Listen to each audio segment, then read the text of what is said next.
Hello, everyone.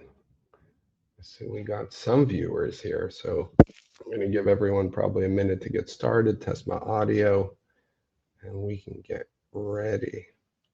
All right.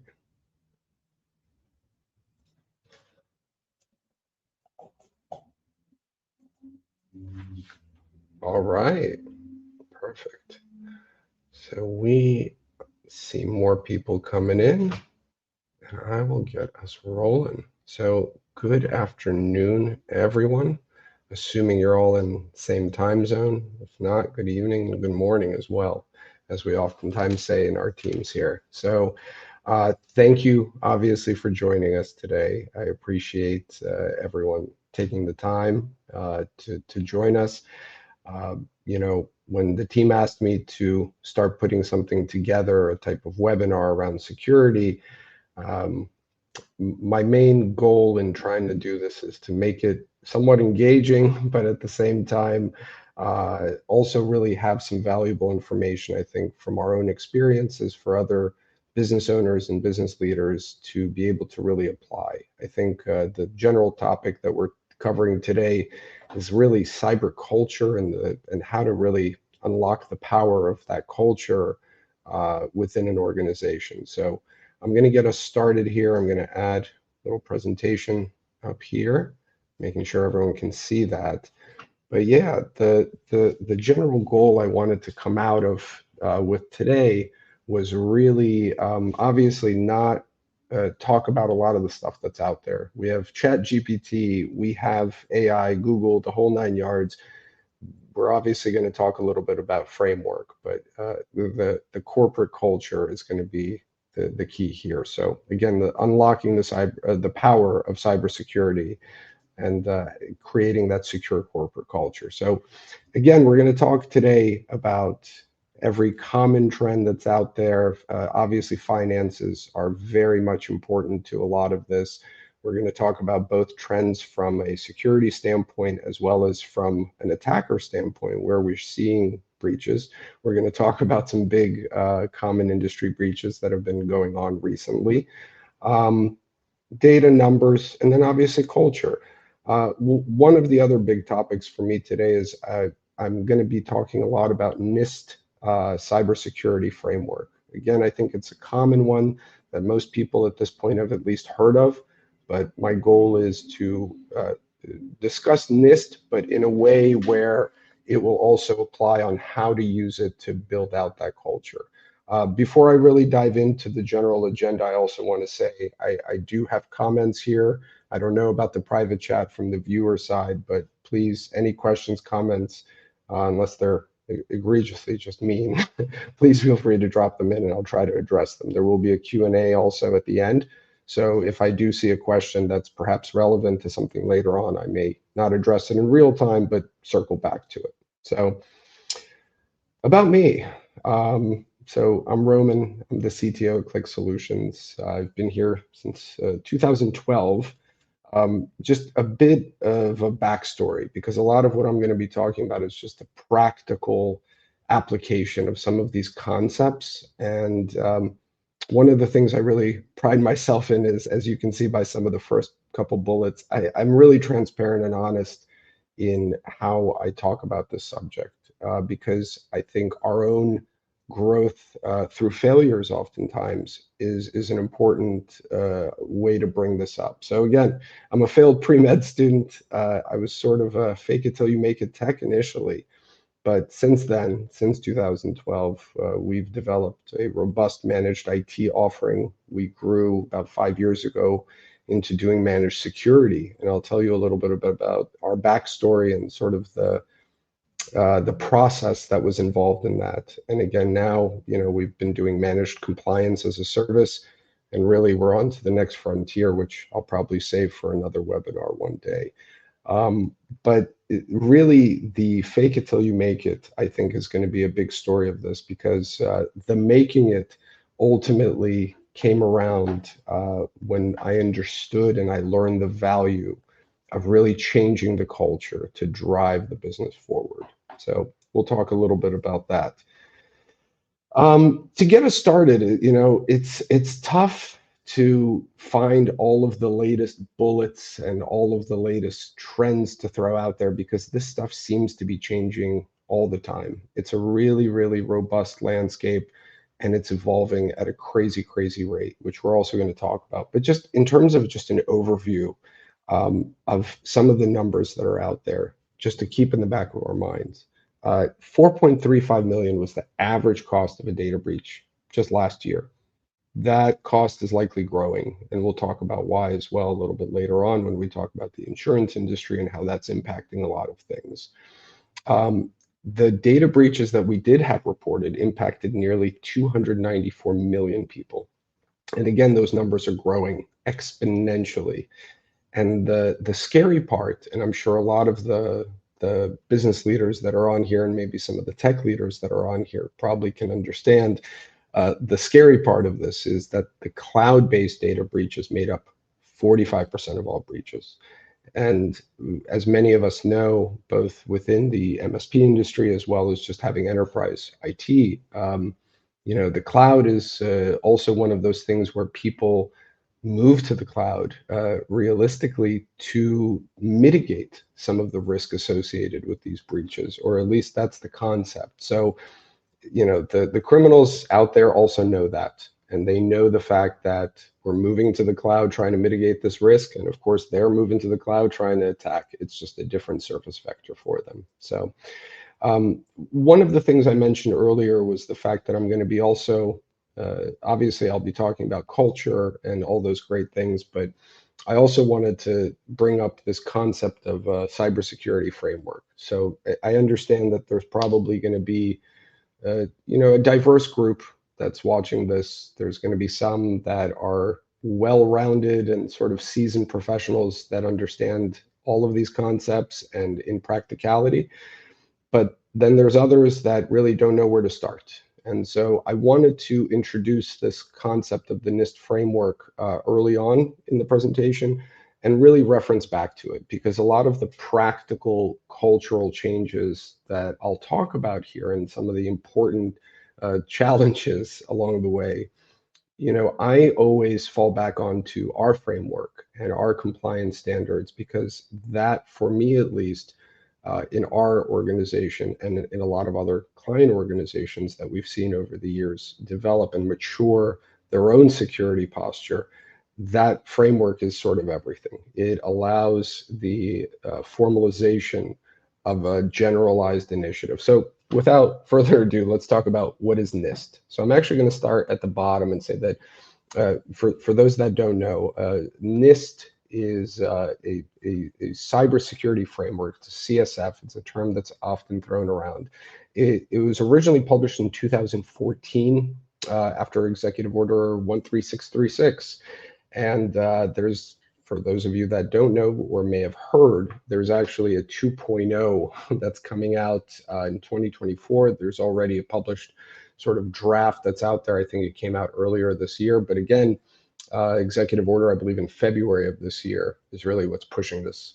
The general concept behind the NIST framework is that you have a system or a framework that provides guidance to both industry, government agencies, and it offers the organizations to reduce cybersecurity risk in sort of a systemic fashion. As you can see on the figure on the right, you have core sort of pillars and concepts of this framework. There's obviously the very common identify, protect, detect, respond, recover, but then in the middle, there's that govern. And that's really compliance as the heart of it, of how that governance of it revolves around all other aspects. But basically, at the most fundamental of ways, it offers you a taxonomy and a high-level cybersecurity outcomes that can be used for any organization. So again, it's an idea to classify via this framework, general sense of risk and vulnerability for a company. The framework does not provide how outcomes should actually be achieved. That's the key here.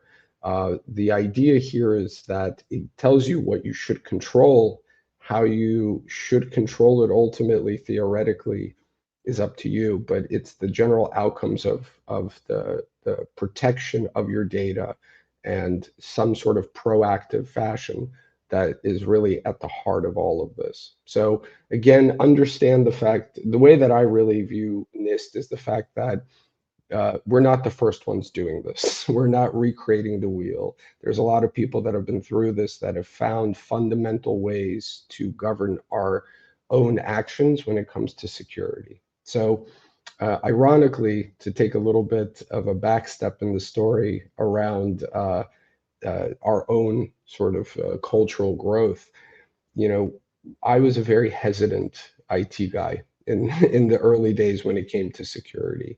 For me, I understood engineering and I understood the concepts of being a sysadmin, but the concept of security really as a whole was more scary to me than anything else. And really, NIST as a framework is what allowed my brain to reconcile that really this is just, you know, another puzzle for us to put together. So let's, having sort of covered the basics of NIST, understand that in any organization that wants to improve their overall cyber posture, much less culture, NIST or some other CSF cybersecurity framework is essential. So NIST is what I'm going to be using for today's conversation. Now, I covered NIST, I covered frameworks, but I also want to talk about sort of the importance of all of this, right? Obviously, we're all here. I'm discussing this whole cybersecurity concept, and you're all here taking the time discussing it because there's obviously some value to you here. And what I'd like to drive into is really the why behind it all. And what I have been ranting about to my team recently, as much as they get annoyed by it, I think it's really important. Um, we're in a really special time in our history and our society. We're in the midst of the fourth industrial revolution. You know, they call it Industry 4.0, but it really represents the current era of tech change. I don't want to read this word for word, but it really, the key of it all is the integration of all of these fundamental digital systems that we are using on a daily basis. Uh, Data analytics really being the hard connection to the fourth industrial revolution, but really the Internet of Things, smart technology, this is all becoming fundamental to business. And so if we take a little history lesson, we look at the first industrial revolution, we had steam power and mechanization. Second, we had electricity and assembly line production. Third, we had partial automation using computers and digital technology. So what's happening now is we're having this whole evolution that's really leading. We're in the midst, as I said, of the fourth industrial revolution. But what's interesting is we're actually heading towards the fifth. The fourth is the idea that you can integrate data in real time with production to be able to optimize.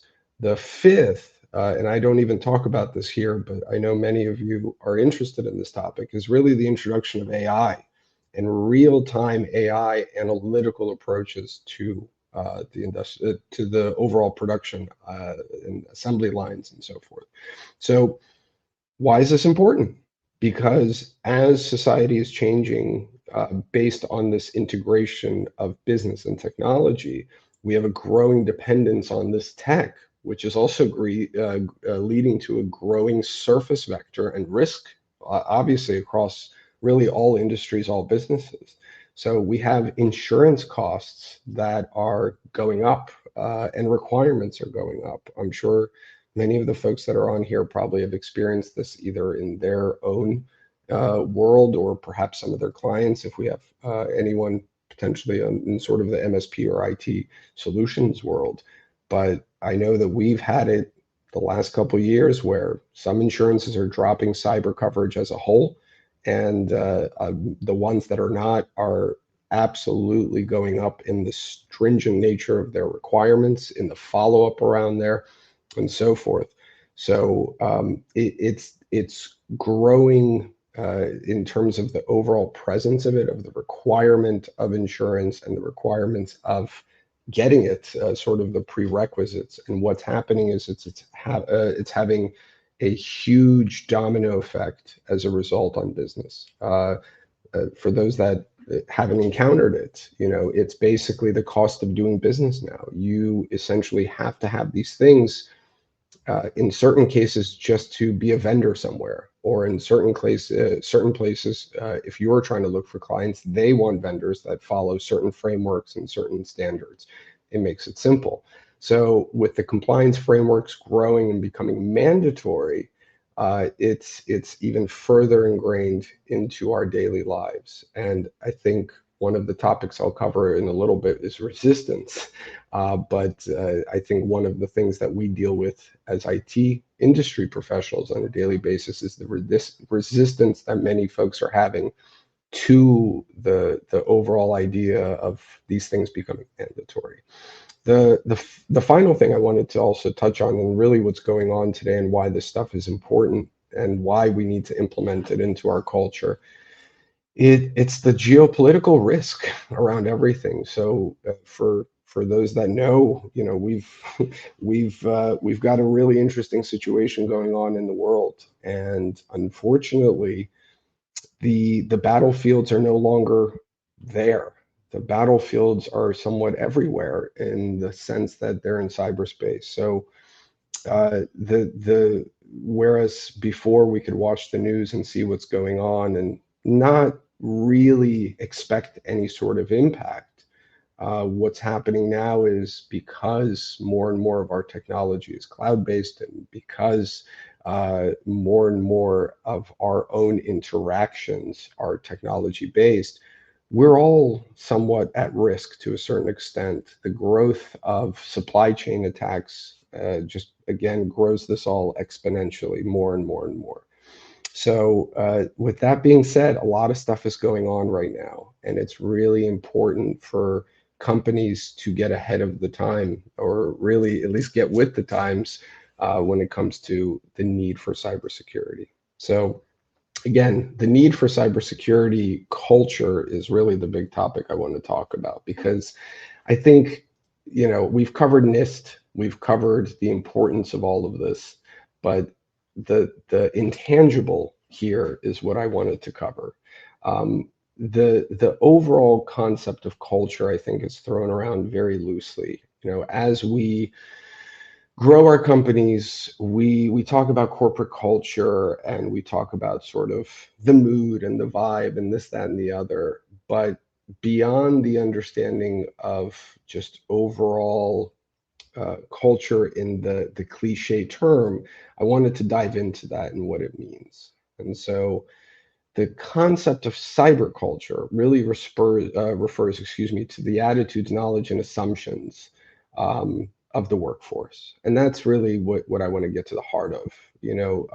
These are shaped by the goals, structure, policies, process, and leadership of the organization.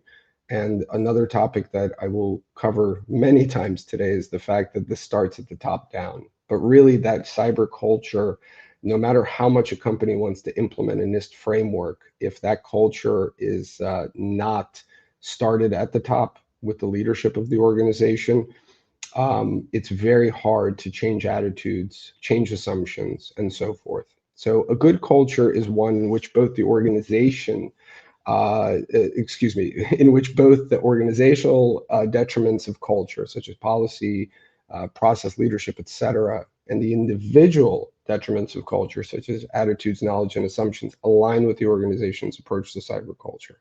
It really manifests itself in a much better way by approaching more security conscious behaviors. So the big topic, of course, is awareness. When you try to instill a culture in people, I think a lot of the times you get the general resistance that this is a nuisance. This is not the way that I'm used to doing it. And the awareness is the key. It's really teaching our teams, teaching our staffs, teaching our peers in certain cases the importance of it. I know in my own seat, I've dealt with business leaders from our clientele, even internally within our organization, where people did not fundamentally understand the importance of it. So I want to talk a little bit about that, on why from the top to the very bottom, this is important. 98% of cyber attacks rely on social engineering. So you could have the most robust systems and controls in place, but again, that first line of 98% of cyber attacks rely on social engineering. And an average business organization faces over 700 social engineering attacks annually. That's just average. So some a lot more than others. And 90% of data breach incidents target the human element to gain access to sensitive business information. So again, why is this important to culture? Because whatever framework you put in, it has to get to the heart of it across all of your departments to understand that important. Now, again, I put in a slide here around the NIST incident response lifecycle. This is one of the key components of really implementing a framework. For the sake of time, and there's actually some ebooks that we have here as well. I'm going to skip this to a certain extent. And really the reason I put it here is so that folks understand there is a framework for it, but it requires a lot of involvement. And so when there is an incident of any sort, oftentimes it starts at the affected person. It's not always going to be some elite IT security team that's going to catch it. It has to start with the people there. And it starts with preparation. And then obviously from there, once people are aware, that's a key part of it. So I'm going to skip over a little bit and talk about why that's also important.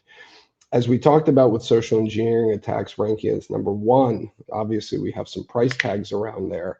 Accountability and responsibility really become the key driving factor of what you want to try to drill into the team here through that culture. The fact that people should be aware of the fact that they are the primary targets, I oftentimes changes people's perception and perspective really on these topics. If I understand that I could potentially be responsible for something like this, then ultimately it will drive for me a priority. Again, it has to come from the top down, but that's part of why it has to trickle in appropriately.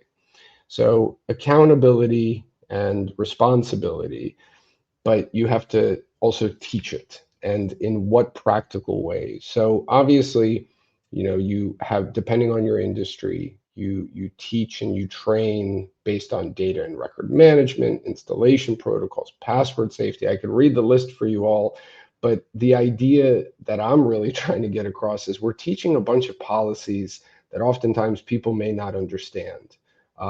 When you have these policies around records and so on and so forth, you need to continuously train it. There needs to be involvement from folks because, again, they are part of the response team oftentimes, but at the same time, they're also really, really involved in the prevention of as much of this as possible.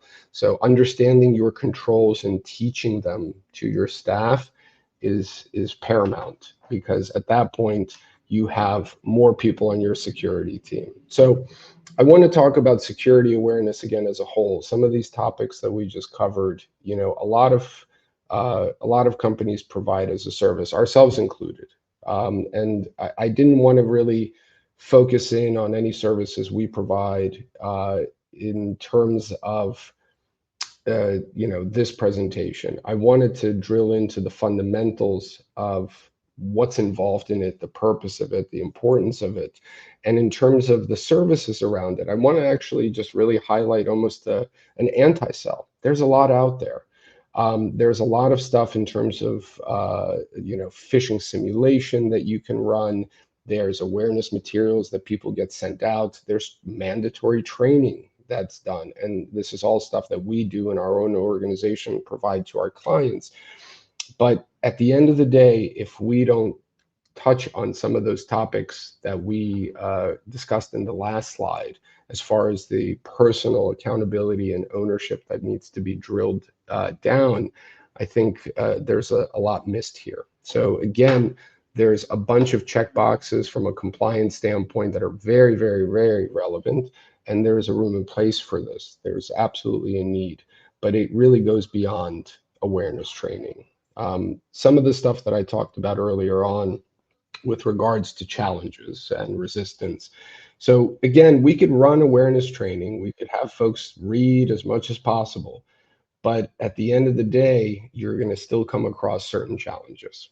And the larger your organization, the more likely the challenges and the resistance that you will face. So one of the common things in any organization that is trying to implement any sort of change, whether it's cultural, procedural, et cetera, is resistance. And so for any business leaders here, you guys probably can relate to this, but you have a resistance to change. And this is really the key slide here when you talk about culture. Um, Being aware of resistance and what it looks like. Sometimes it's deprioritization. Sometimes it's lack of ownership. And sometimes it's one of my favorite terms, which is called malicious compliance, right?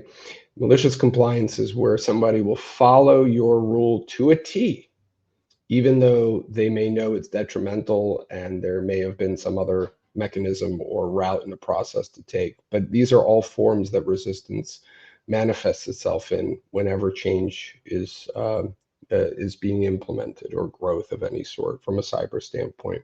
A lot of times it's driven by fear. A lot of time it's driven by lack of awareness, by again underscoring the importance of some awareness training. And then, of course, many of us know sometimes it's just driven by budget constraints that trickle down and really rather force people to deprioritize. And sometimes that lack of awareness is willing at that point. But again, I think the most important item here is to start at the top. The changes that I've seen that have occurred, the most successful ones have always started at the top. That's really the big lesson learned, I would say here. And with our ability on time here being a little bit limited, I would note that the starting at the top and having ownership or leadership buy-in and leading by example is really the most important component of this. So with that said, implementing a framework in your business such as NIST is a phenomenal way to do it, especially when you have leadership and ownership that is on board and stresses the importance of it. And then you have teams that follow up with reinforced training and so forth. But the idea in terms of how to get into the buy-in on culture is really, it again starts at the top, but you have to hit an importance factor and a priority factor for every person. I think in our Click case study that I was going to talk about, we ultimately realized that it was unavoidable. Security, as much as it was interesting and everything, initially to us, it was very much a second factor behind managed IT. And in terms of our own corporate cultural change that occurred over time, it was not easy. And there was plenty of resistance, really from the top down, myself included. And I'm pretty proud to say that. But one of the biggest and important factors that we had is we took that NIST cyber framework. We went and started moving forward towards a SOC 2 certification some years back. And really, that's where you saw the cultural change. The cultural change that occurred was really a result of us driving forth the importance of it all, why we're doing it, and for the fact that ultimately we all share a responsibility. And when our level one started seeing the CEO and myself, enforcing some of this stuff, and also sort of swallowing our own medicine by putting forth maybe some controls in place that were not even that nice to us and made our lives more difficult, it over time compounded to the point that now you have everyone involved and everyone aware and concerned. So again, I think I'm already potentially over on time a little bit, so I want to be sensitive to that. I want to give anyone opportunity for questions and see what we got.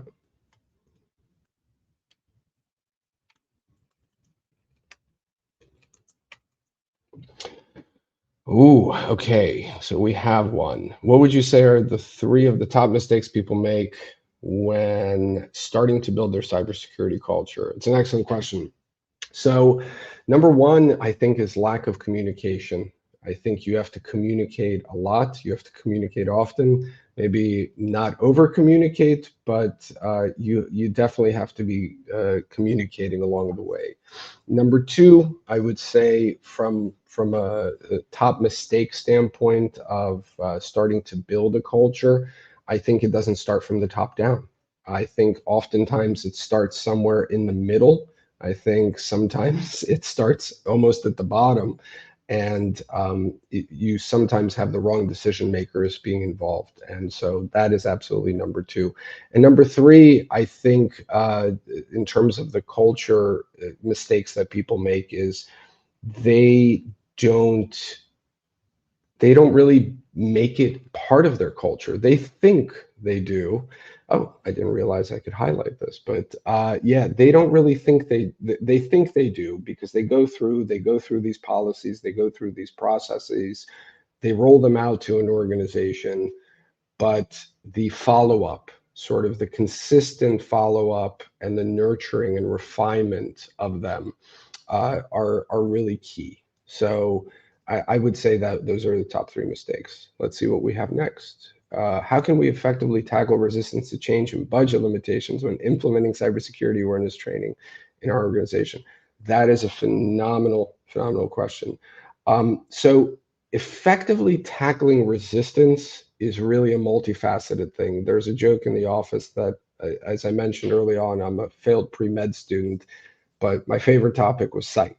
And ultimately, tackling that resistance in certain cases, depending on the size of your organization, it really, I hate to sound cliche, but you have to start from the top down.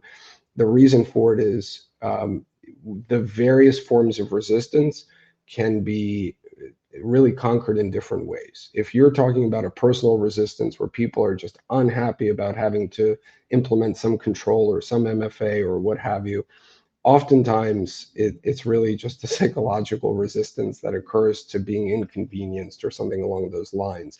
When you're talking about leadership and when you have certain limitations on budget, when trying to tackle that resistance, one of the biggest pieces of advice I could probably give you here is, depending on your industry, um, really the going through some of the finance and understanding the numbers, understanding what the cost would be for an organization to have a breach versus what the cost would be to try and avoid it, such as implementing some sort of cyber awareness training. In terms of uh, the numbers, they really will speak for themselves. When you take an average organization and calculate how much money they could potentially lose due to a data breach of some sort, or potentially getting compromised and just losing their systems and not having business technology available, usually that cost far outweighs it. I always like to ask our clients, what does it cost you to be down for a day? And start from that. So again, even down to the individual level, I think it's important also to stress how many companies and small businesses go out of business just from one breach, just the impact that one single breach can have on a company. So if there's any other follow up on that, please feel free to write in. Let me see what else we have. What do we have? Are there specific areas of cybersecurity that you believe warrant increased investment in the coming years? Absolutely. Really, cybersecurity as a whole, obviously, to be the cheesy cliche answer. To be quite honest with you, compliance. I would say that although compliance and governance is a bit separate from general cybersecurity, I am a big believer that the fundamental foundation is what drives it all. So a lot of places over the years have bought really fancy cyber tools, antivirus, anti-malware, anti-ransomware, zero-day prevention here, there, everywhere. But again, uh, holistically across an organization, sometimes people have no clue what's going on, other than maybe a select few. So where I see it happening in the future is I see more and more people buying into the concept that they have to be compliant, that it's not just a matter of writing a policy and deploying some tools and checking some boxes. It is it's a whole way of being. So let me see what else we got here. How is AI being used to identify threats and trends? Excellent question as well. I know AI is one of the very, very popular topics that are out there. To be quite honest with you, it's already out there. So the most simplistic of ways is, depending on what systems you guys are using, there are already mechanisms in play in many of the systems we use where AI is being leveraged to both, in certain cases, potentially identify threats that would otherwise be missed by automated means, and that might only be picked up on like a weekly review where you have human eyes on screen. So AI is absolutely leading to an increase in certain threats being detected earlier than they otherwise normally would be. In addition to that, there is, I know for some of the systems that we use, there's actually built in now AI functionality, and some that our data team is working on as well, where it is actually feeding some of this data into a threat management system. And it's sort of giving I guess what I would say, a AI-based threat level to it, based on that AI component. So again, there are automated alert systems that are all over the place, that are based on sort of known heuristics, known signatures and stuff like that, where the AI comes in, at least in some of these systems that I'm seeing now, is it is helping in identifying like false positives much faster, and really just allowing the security teams that are out there to hone in on what they need to hone in on. With that being said, AI is also being used, quite frankly, by some of the malicious actors, and so it's something that's gonna evolve for sure. There's definitely going to be a growth in it. So let me see. I think we have time for one more question. What do we have? All right. Does it take a lot of company resources to stay on top of compliance status like NIST, and how do you budget for it? That's a really, really, really, really good question as well. So it depends on the company. Again, one of the things that we offer is compliance as a service. And as much as that sounds like a phenomenal turnkey solution where no one from the company will ever have to like get their hands dirty, the truth is, it's less so much a budget item as it is a matter of budgeting time for understanding. And you need to have those corporate entities and leadership people and stakeholders involved. So in terms of company resources to stay on top of it, I would say the common approach that we've seen across small businesses is where a core team is established, and that core team is assigned certain roles. Common things that you'll see within NIST is, who, or an ISO as well, who's the information data officer, so to speak, and who's responsible for this and who's responsible for that. And so it's actually relatively easy, depending on your team and depending on the culture you already have established, because you are able to realistically delegate a lot of the functionality here. But it does ultimately have to go up to the executive level. You'll always have an executive sponsor that has to sign off on these things. The buck has to stop with them. And in terms of how to budget for it, it's a really good question. Budgeting around NIST and compliance is a little bit tricky because it's not a one size fits all. It depends on what is your industry, what your business is, what data you potentially have access to, what compliance requirements you have. But at the same time, budgeting for it does not have to be a massive exercise. I know, in our case, the services we provide oftentimes for compliance as a service are a fraction of the cost of just a single, GRC certified specialist. And then, there's other systems that are out there that are more GRC based platform and so on and so forth. But budgeting for it, the best part of this question I'll answer with this. Uh, by implementing a compliance standard and by implementing a framework, it will actually help you budget, because the whole concept there is, again, it's something that becomes part of the culture and becomes something that you look into annually or quarterly or what have you. And the idea there is you're already thinking about the risk that you have, the gaps that you have, and the remediations that you may have to create and facilitate, and that actually keeps you ahead of your budget. So implementing it really will help you budget along the way. So I don't think I have time for any more questions. I think in terms of conclusions, the biggest thing I would say again is focus on the culture, focus on the people. There's frameworks that are out there for you to follow, but identify your leaders early, and most importantly, work with them to make sure they understand the importance of security. So with that said, thank you to everyone. I wanted to throw out also, we have some ebooks on cybersecurity on our site. You can scan these QR codes, and I'm sure we'll be sending some stuff out, such as links for future events as well. But really, thank you to everyone for joining. I appreciate it. And again, if you have any other questions, please feel free to reach out. I'm more than happy to talk. Thank you all.